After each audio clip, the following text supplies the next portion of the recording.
Did you know that if your high school senior or your college freshman, let's say, is 18 years old, that you have completely lost the ability to make decisions for them, even in the event of their mental incapacity? I'm Brandon McGee here at the McGee Law Firm today in the Dallas-Fort Worth area of Texas. And today we're going to be discussing mental incapacity in your 18-year-old or 19-year-old. So guys, when it comes to our children, we spend 18 years, right? Just as a given, we can make their medical decisions. We can choose their doctors. We can communicate with their schools. If they do have financial resources, we can be in charge of those.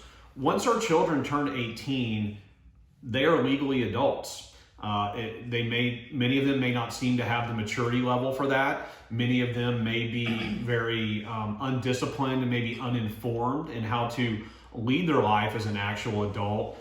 That being said, it doesn't matter. The laws in the state of Texas considers them to be an adult when they turn 18.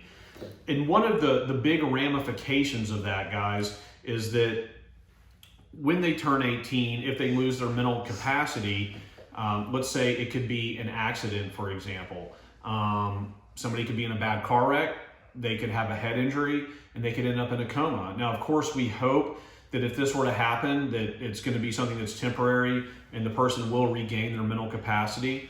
But in the interim, they're obviously going to need a decision maker. They're going to need somebody to communicate with their doctor, to decide what hospital they're going to be in, to make decisions on certain kinds of surgeries. If they have bank accounts and bills that they're paying, they're going to need somebody to take over that function for them. They're going to need somebody to communicate with their college or university if they're currently in school, okay? And so if you're the parent, once they turn 18, you lose that automatic right to do that. That's something we don't often think about, okay? But it's something that can end up being very important. So is there something that we can do about this? Is there a solution to the problem that our 18-year-old legal adult, who we still feel needs maybe a lot of guidance in life, who we know that if they were to lose their mental capacity, they're going to need us there as their parent because they're not yet married, they don't have a spouse. What is the solution to this problem? And the solution is powers of attorney, okay? Now, a lot of you have probably heard of this document. Some of you probably know exactly what these, documents. Some of you probably know what these documents are, but I'll kind of break it down. We have two basic categories of documents when it comes to powers of attorney. We have those that apply to a medical setting, and we have those that apply more to a financial and I'll say business setting.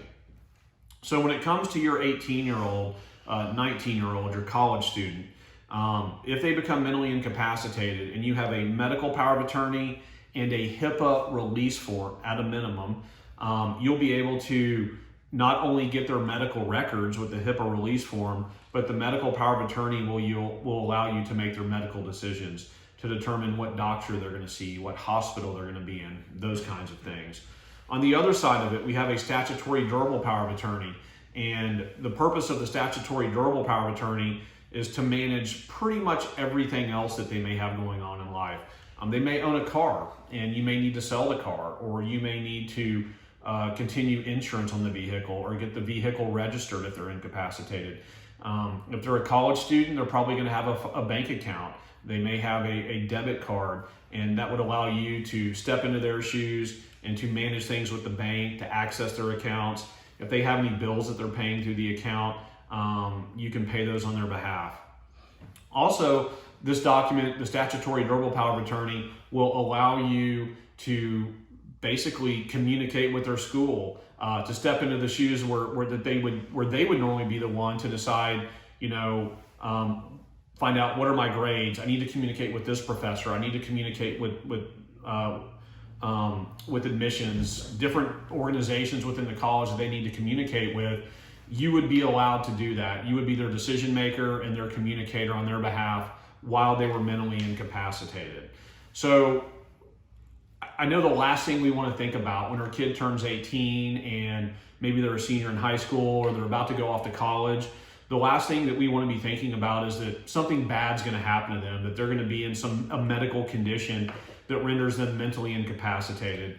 However, in life, it's much better to be safe than sorry. the chances are high that your teenager, these things are not going to happen to them. But if something does happen to them and they lose their mental capacity, to have these powers of attorney in place makes it so much easier to manage things. Of course, you're going to be upset. You're going to be grieving. You're going to be worried. Depending on the circumstances, emotionally, it's going to be a very difficult situation. But at least from a legal standpoint, if you have the powers of attorney in place, you don't have a difficult situation. You have the easiest situation possible.